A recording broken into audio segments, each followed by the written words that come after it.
Okay, so this incident happened way back in around 1990, I think. I was in my intermediate at that time in Hyderabad, and that was a time when the Mandal Commission protest, that is the anti-reservation protest, was going on in like full swing. And so, what would happen is every day, a group of students would come over to our junior college and they would start raising slogans and they would really create a huge racket and force our college to shut down. So we would all get to walk out. So at that time it was really fun, right? I mean, every day we wouldn't have classes, so we could just go home. So one day when we walked out of when this happened and when we walked out of college, one of my friends said, "Why don't we join this protest group?" And you know, I was 15 years old and I was waiting for an adventure. It sounded fun, so I just joined. I just joined this whole protest, and we were just we were having fun going about shouting slogans on the road.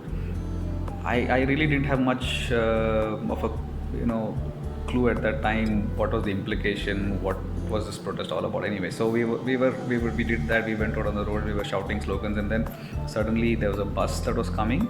We stopped the bus. The whole mob stood in front of the bus, forced it to stop. We all got in, again creating a huge racket, and the bus started moving. And I think the bus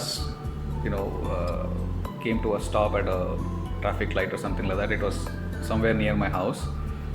I saw suddenly somebody just rush into the bus, grab me by my hand, and pull me out of the bus. It just happened very quickly, and when I came down, that's when I realized it was my elder sister.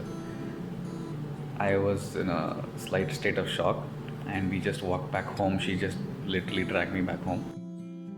And it was only later that night when we switched on the television and we were watching the news that I got to know that the whole protest had come. That day in the city had spiraled out of control, and there was a lot of chaos, and police coming in and caning people, and buses getting burnt and things. Basically, a lot of damage and lot of danger basically. And that's when I realized what kind of trouble that my sister had bailed me out of that day, and she did it without thinking.